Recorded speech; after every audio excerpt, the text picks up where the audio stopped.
This is one of my favorite school stories. Entering high school, I was one of the poorest students in class. Plus my grades were not that good, and that's the reasons why I didn't want to go to school sometimes. I know what you're thinking. Why is this one of my favorite stories so far? Well, you will see. In my school there were a ton of stoners, like 40% of the students. If you don't know, a stoner is someone who smokes stuff. So what I would do is bag oregano and sell it to them, saying it was weed. I made a huge profit.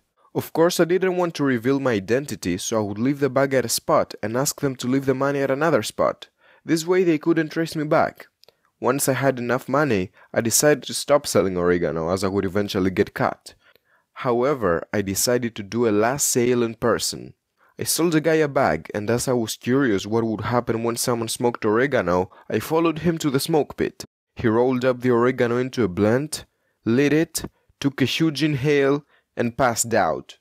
Not because of the oregano, but because the principal caught him smoking. Remember when I told you my grades were bad? Well, I was at a point where I would have to retake the class, so I made a deal with the teachers. I told them which students bought weed from me, and in return my grades were fine. I kept most of the money, and together we caught 83 students. It was such a fun experience.